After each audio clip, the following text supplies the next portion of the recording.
Hello dear friends. In this presentation we are going to discuss about the external characters of Scoliodon.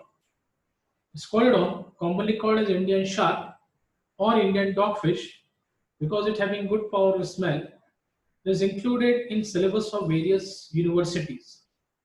The reason behind is that this fish having a basic vertebrate plan and as the endoskeleton is cartilaginous, it is easy to dissect. This fish, the size is also comfortable to keep in the laboratory, and this fish is generally not used as a food. So, in this topic, we're going to discuss about the systematic position of Scoliodon, its distribution all over the world, its habits and habitat, its external features, and what are the references which we use for the study of this animal. So, in animal type study, we generally start from the classification. Squalodon belongs to phylum Chordata because it bears notochord. Then it belongs to subphylum Vertebrata because vertebral column is present. Then group Gnathostomata because it have jaws. Then superclass Pisces because Squalodon is a cold-blooded aquatic vertebrates which respire by gills and locomote by fins. That is a characteristic feature of Pisces or fishes. And this class is called as a superclass because the number of individual is very large. Near about 40,000 species are present in this superclass. Then class Chondrichthyes, which includes all the cartilaginous fishes. They are also called as elasmobranch. They include sharks, rays, skates, and chimeras. Then subclass Silachi. That is the characteristic feature is that the body of this fish is covered by placoid scales. And order Squaliformis. The characteristic feature of order Squaliformis is the presence of two dorsal fins. Then the genus Scoliodon. Genus Scoliodon having the characteristic feature is that they having a depressed head and a dorsal-flattened rostrum, and they having the presence of caudal pit. The species is called as Sorakawa. Sorakawa is a Tamil word. The meaning is the black shark. Now, if we talk about the distribution of the Scoliodon, it is present all over the world in Indian Ocean, in Pacific West Indies Ocean, in eastern coast of South American oceans, and in Atlantic oceans. If we discuss about the habits and habitat of Scoliodon, the Scoliodon is found in the marine water, and it is a cartilaginous fish. Cartilaginous. This cartilaginous endoskeleton gives flexibility in the body to Scoliodon. As the Scoliodon is predaceous in nature, it performs hunting. It is a swift swimmer. So this flexibility in the body helps in the swimming of the fish.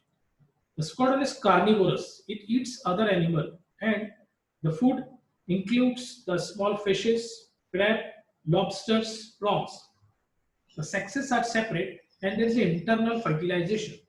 The Scoliodon also shows sexual dimorphism, means we can easily externally identify that which is a male Scoliodon and which is a female Scoliodon. And the Scoliodon is viviparous, means it directly gave birth to the young ones. Now we come to our topic, that is the external features of Scoliodon. If we see in the slide that the Scoliodon having a streamlined body to prevent from the resistance from the water, and the length can measure up to 60 centimeter in length. The dorsal side of the body is grey in color, which help in the camouflage of the fish, and the ventral side is pale white in color. The body of the fish is divided into three regions. The first region is called as the head region, then the trunk region, and the tail region. The head region of the Scoliodon is depressed, and the snout is dorsoventrally flattened. That is the characteristic feature of genus Scoliodon. And this head is depressed in nature. This trunk is oval in structure, and this tail is covered by fin. That is the heterocircle type of fin. If you first of all started from the head region, what is present in the head region is that the head region having this sensitive snout which bears large number of pores. These are the pores of ampulla of Lorenzini, which is considered as a thermoreceptor or electroreceptor, means it perceives the changes in temperature and it perceives the electrocurrent receptor electric field. And then there is a nares. This nares is only help in the olfaction purpose. They having an internal olfactory system. Then eyes are present. These eyes are photoreceptors, and in the eyes, the eyelids, upper eyelid and lower eyelid, they are not much developed. And there is a presence of nictitating membrane. That is a characteristic feature of aquatic animal. And the mouth is guarded by the teeth. And this teeth, all teeth are same. That is called as homodont teeth. And this teeth is used to tear the flesh from the prey. It is not used for the purpose of chewing. Then behind the mouth there is a gill slits. There are 5 pair of gill slits which help in the respiration, and these gill slits are present in the pharyngeal region. If we talk about the appendages present in the Spaldon, these appendages are called as the fins. Here you can see there, these are the fins which help in the locomotion. These fins are of two types. One is called as median fin or unpaired fins. Second type is called as a lateral fin or paired fins. First of all, we discuss about the lateral fin and paired fin. This pectoral fin, this is a paired fin or lateral fin. Why this is called as a pectoral fin? Because it is present in the pectoral region or shoulder region. That's why it is called as a pectoral fin. Then it is having this fin rays, supported by this fin rays. Behind this pectoral fin, there is another paired fin, so lateral fin called as pelvic fin, because this is present in the pelvic region. So these two fins, which help in the locomotion, pectoral fin and pelvic fin, these are the paired fins, and the remaining 3 are the unpaired fins. So first of all is the dorsal fin. This dorsal fin is an example of a median fin or unpaired fins. This dorsal fin, in the case of its Spolodon, there are 2 dorsal fins. First dorsal and second dorsal. Why it is called as dorsal fin? Because it is present in the dorsal region of the body. Second type of unpaired fin is the anal fin or ventral fin, because it is present near the anus. And then the last unpaired fin is the caudal fin. This caudal fin is the fin which is present in the tail region of the Scoliodon. Now this caudal fin is a characteristic feature of cartilaginous fishes, because this type of caudal fin is called as heterocercal caudal fin or heterocercal tail. That means it bears 2 unequal lobes or unsymmetrical lobes. The above lobe is called as epicaudal lobe. It is reduced, and the below, which is developed lobe, is called as hypocaudal lobe.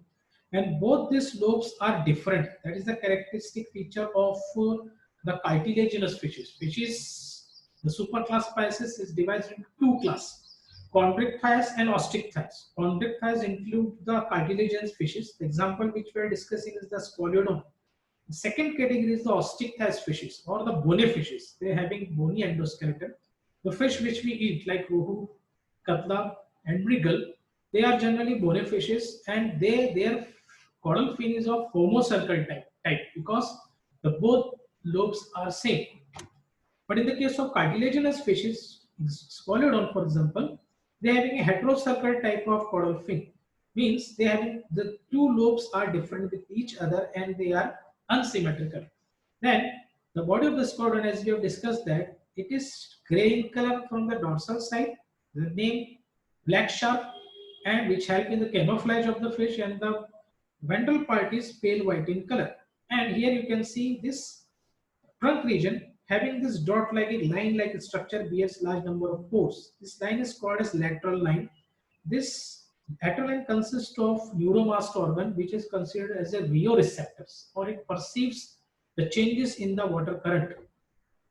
So all over the body of the Scoliodon is covered by the scales, which makes the body of the Scoliodon waterproof.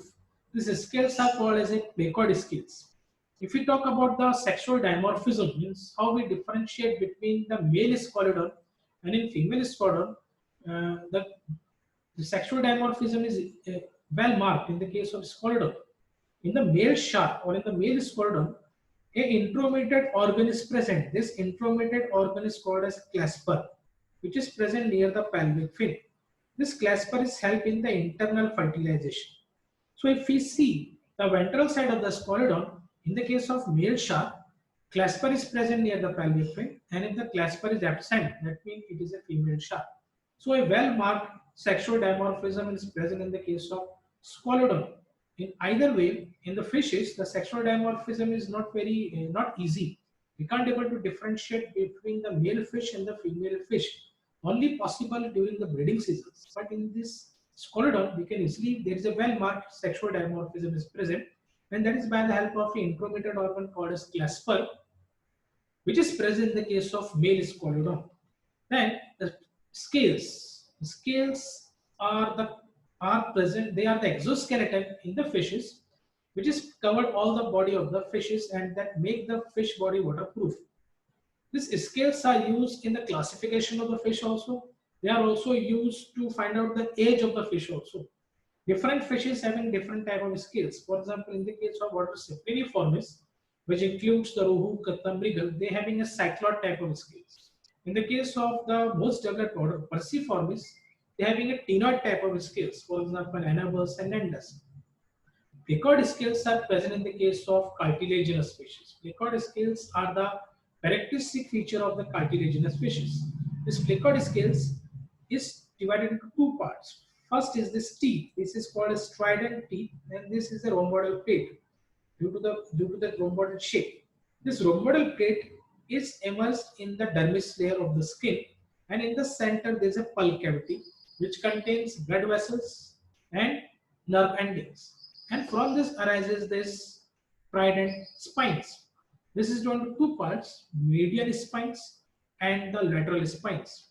These placoid scales make the skin of the squadron rough in nature. So the references which we can use for the study of this animal, that is modern textbook of zoology vertebrates by Al Totpol and Corded Zoology by E.L. Jordan. So thank you very much. We meet again.